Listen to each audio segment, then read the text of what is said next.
Hello, everyone. Today, we're going to talk about a technique called therapeutic writing. You will discover what this technique is, how to practice it, whether there are benefits, and if there are contraindications. We're going to cover all of this right here, right now. So, let's begin by talking a bit about where this technique comes from, shall we? How did this technique called therapeutic writing originate? This technique comes from a researcher named James W. Pennebaker, who in 1980 gathered two groups of people and instructed them to write about themselves for 15 minutes each, without breaks, and without worrying about grammar or spelling. One group would write about their own feelings, emotions, and thoughts. The other group was tasked with writing about something that happened in the past, such as a trauma, in a rational, detached manner, without expressing emotions and focusing on the description rather than emotions. In other words, they would provide cold, rational descriptions and not express what they were feeling.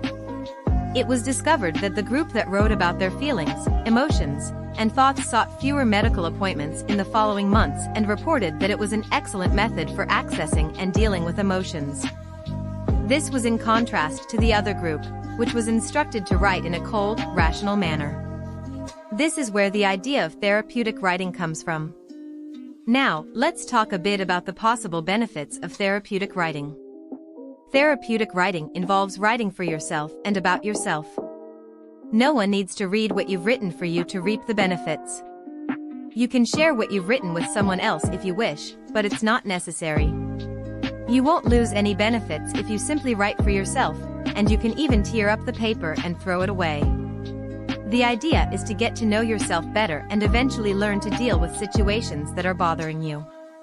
So, you sit down, you write, and the main idea here is to write with pen and paper, okay?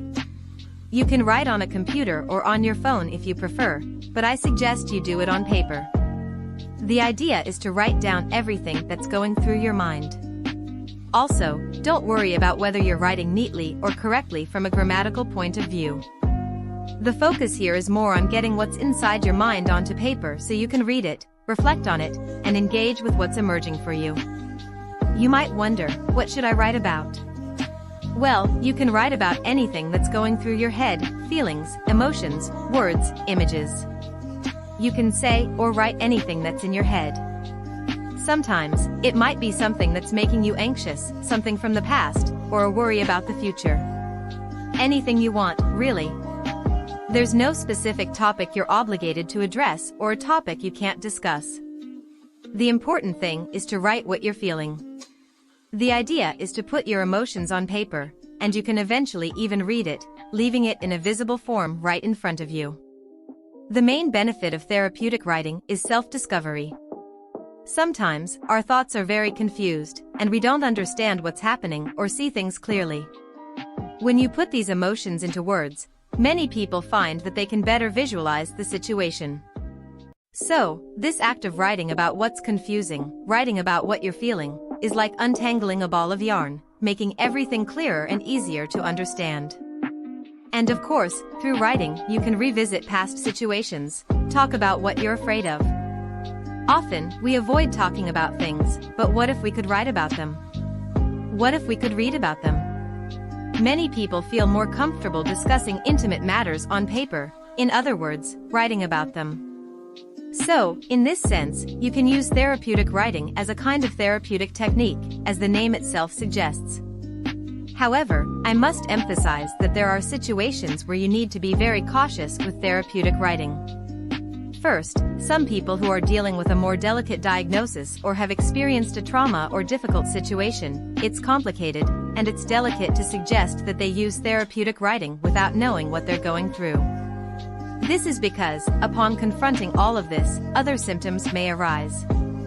You might not know how to deal with these emotions.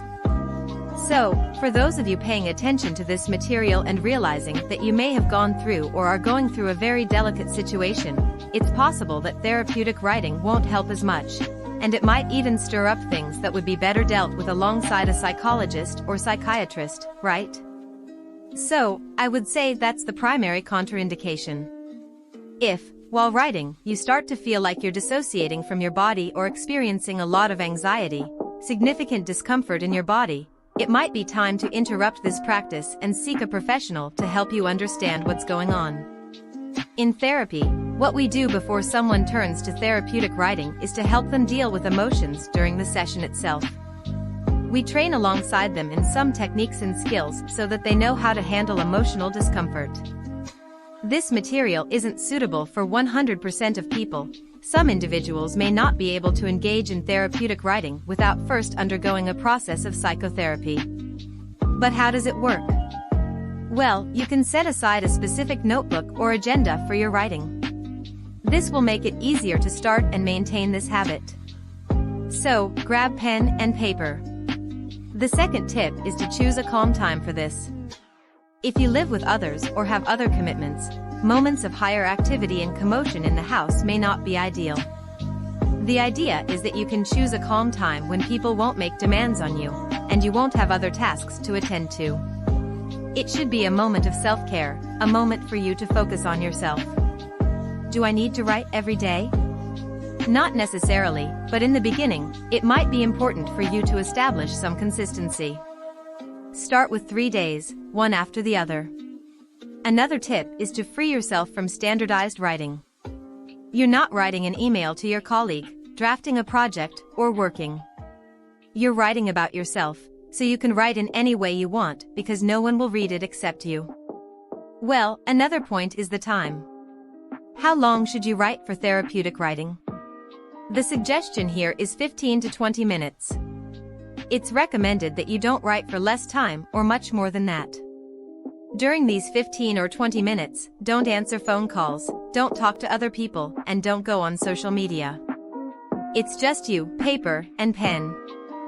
So, always remember that this technique is meant to be an aid, something good for you, not a burden.